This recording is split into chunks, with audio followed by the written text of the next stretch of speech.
Happy morning, children. Yesterday we started chapter 3, and the topic which we read was male reproductive system.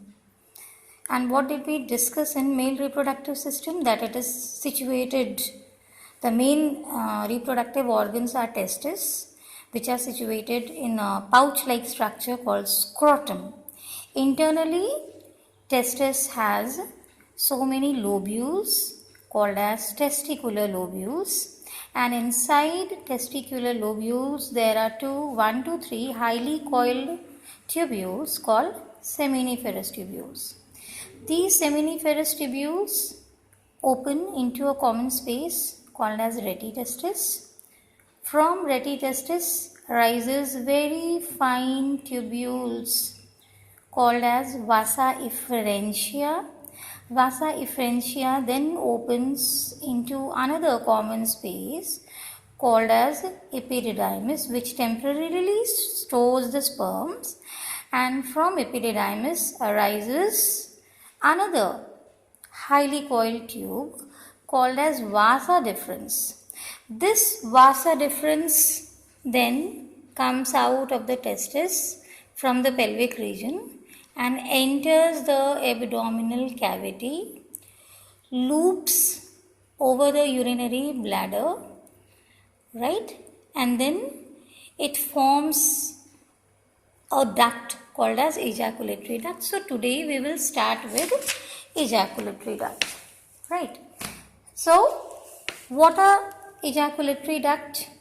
These are two short tubes formed by the union of the duct from a gland, seminal vesicle, and a vasa deferens, right?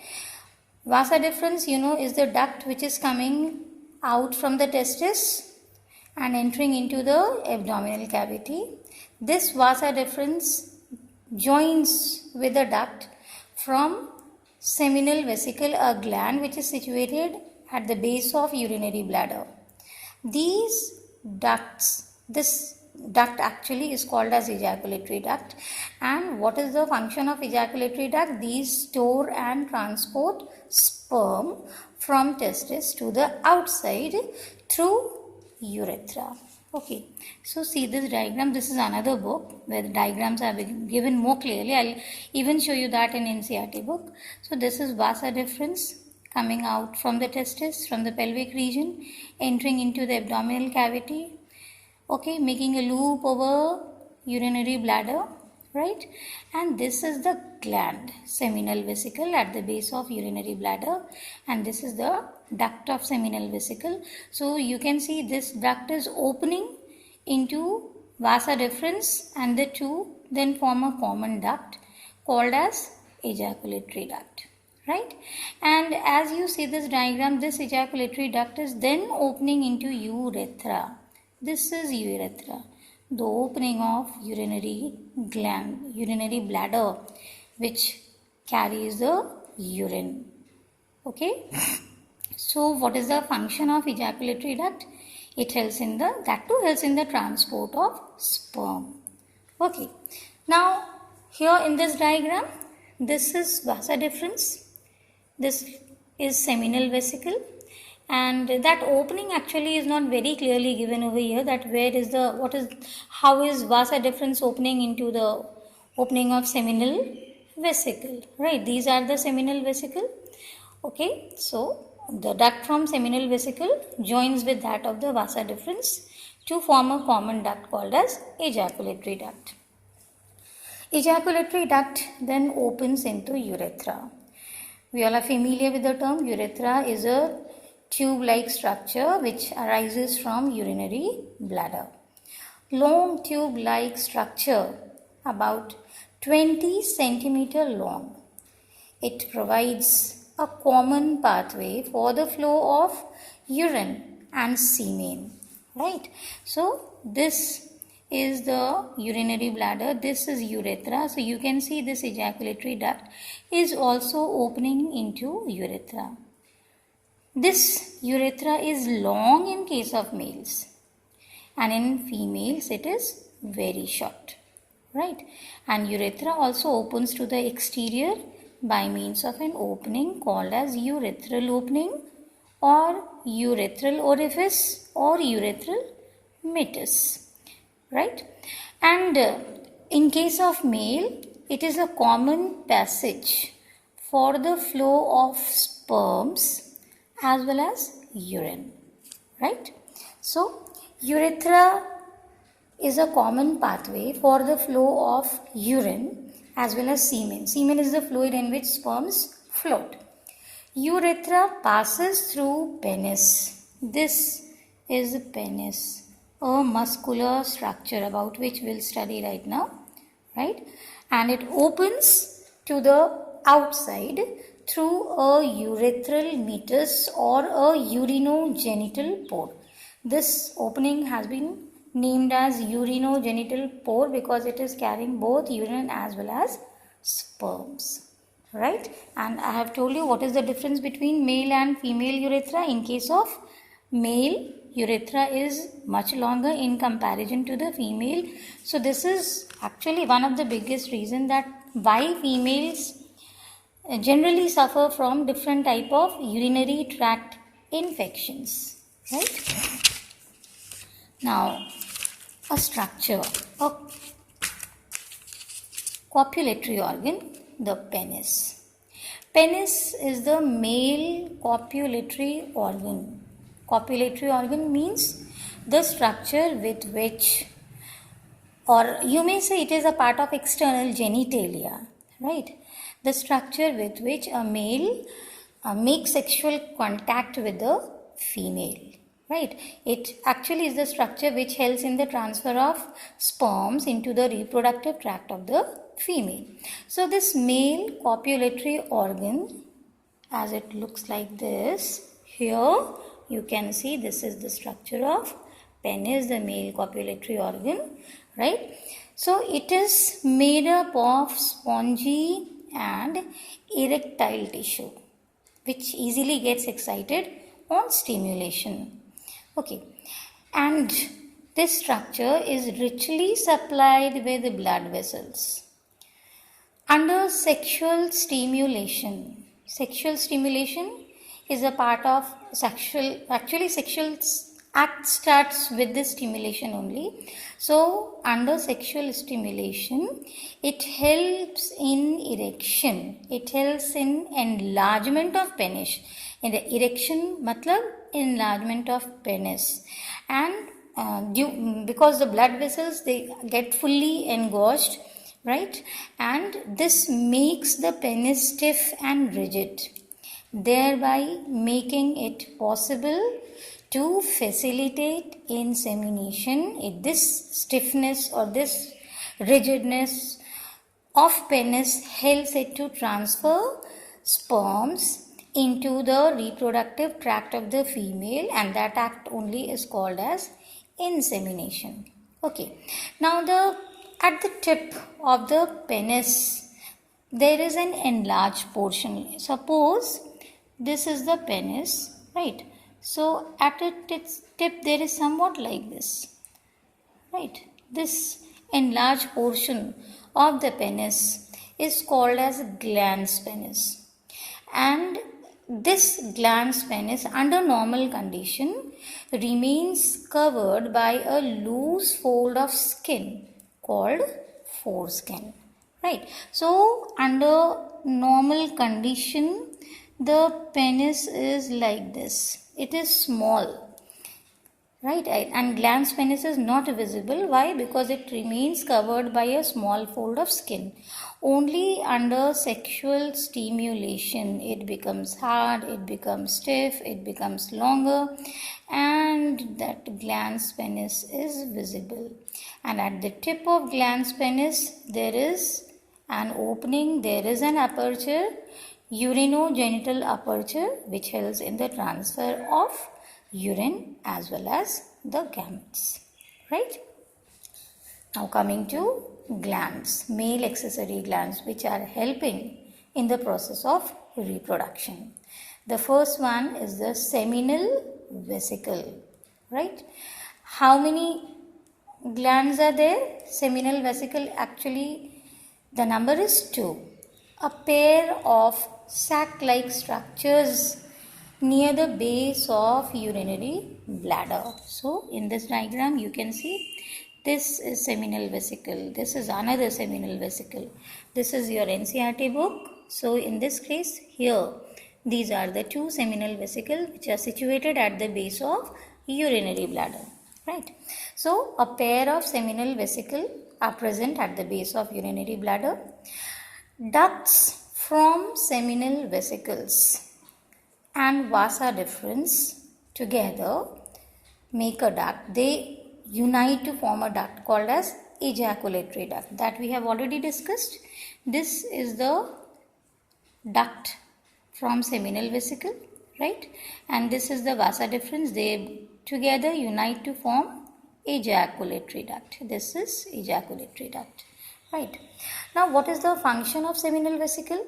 It produces an alkaline secretion, right, which forms 60% of the semen. What is semen? A fluid in which the sperms float, which even nourishes the sperm. So 60% of that semen is contributed, it is by volume, right? So 60% of that semen is secreted by seminal vesicle.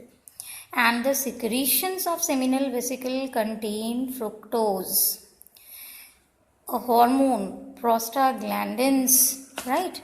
And it even has some clotting protein. Once again, the secretions of seminal vesicle contain fructose, which acts as a source of energy. Source of energy for whom? Source of energy for sperms. It even has a hormone, prostaglandins, and what does it do? It stimulates uterine contraction. जब सीमेन deposit होता है female के reproductive part में, तो सीमेन में prostaglandin होता है, and that prostaglandin is stimulating the uterus to contract so that sperms could easily move up to the site of fertilization. And what is the site of fertilization? It is fallopian tube, right? And then its secretion even has clotting proteins, those clotting proteins which are different from those present in the blood plasma. And what is the function of clotting protein? It actually helps in clotting the seminal plasma after it is being discharged into the reproductive tract of the female. जब ये vagina में discharge होता है तो उसको वो clot करता है, जमा देता है, ताकि वो तुरंत बॉडी से बाहर ना जाए, ठीक है. One extra information which I want to give you all about this fructose, right? See, this is the only place in the body where fructose is present, जहाँ पे fructose present है, ठीक है. तो presence of fructose in the semen makes a confirmatory test for sexual intercourse. Rape victims, you all have heard about it, कि उनका vaginal swab लिया जाता है, उसको लैब भेजा जाता है, वहाँ पे टेस्ट किया जाता है और फिर पता किया जाता है कि उसके साथ सेक्सुअल इंटरकोर्स हुआ है कि नहीं. तो कैसे पता चलता है? अगर सेक्सुअल इंटरकोर्स हुआ होगा तो सीमेन मिलेगा, और अगर सीमेन मिलेगा वहाँ पे फ्रुक्टोज मिलेगा, right? So presence of fructose in the vagina is an indication that sexual intercourse was made by that victim forcefully, willingly. That is different. Rape is different, but sexual intercourse हुआ है वो पता चल जाता है कैसे? So it makes a very important evidence for forensic test, particularly for rape victims. Okay, so this is one accessory gland. Another accessory gland is prostate gland, right? Prostate gland is 1 in number. It is single large gland that surrounds urethra. See this diagram, urinary bladder के नीचे ही है, base में ही है, but it is 1 in number surrounding the urethra. In the NCERT book it is here. This is prostate gland. यहाँ लग रहा है कि ये 2 है, but actually it is 1 in number, right? So this is Prostate. See, it is written also here, prostate gland. Okay? It is single gland that surrounds urethra. What is the function of prostate gland?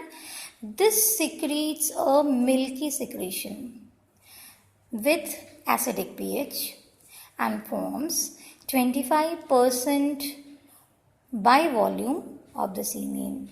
Seminal vesicle semen का कितना contribute करा था? 60%. Prostate gland, how much is it contributing? 25%. Its secretions nourish and activate spermatozoa to swim so that they could be motile. Right?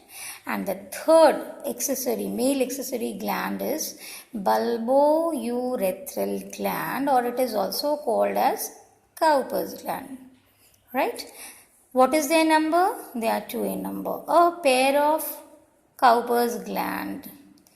Where is it present? You can see this is the position. These are Cowper's gland. देखो ये seminal vesicle, ये prostate gland, ये Cowper's gland. Okay? Same is over here. This is NCERT book. So this is seminal vesicle. This is prostate gland. और यहाँ पे देखो. This is very small. Let me enlarge the view. These two rounded structures. Bulbourethral gland, and another name of bulbourethral gland is Cowper's gland. Right?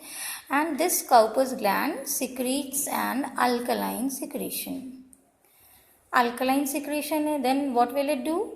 Its secretions neutralize acids from urine in the urethra. You know, there is common passage for the flow of sperm and the urine is acidic. So, the secretions of Cowper's gland, they neutralize the acidity of urine. Why? Because for activation of sperm, alkaline medium is necessary.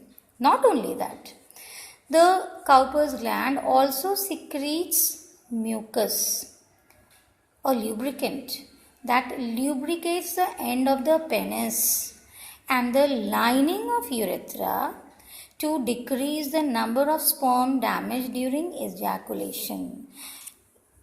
ये जो Cowper's gland है ये एक lubricant secrete करता है so that कि जब यहाँ से sperm flow करे, you know, एक बार में millions of sperms आ रहा है बाहर. So it lubricates the urethral lining to minimize the damage so that कम से कम sperm damage हो at the time of ejaculation. Right? So all 3 glands, seminal vesicles, prostate gland, Cowper's gland, together they are called as male accessory glands because they are not directly involved in the process of reproduction, but they are helping in the process of reproduction indirectly.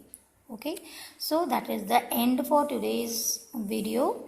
In the next video, we'll start with female reproductive system. Thank you, children.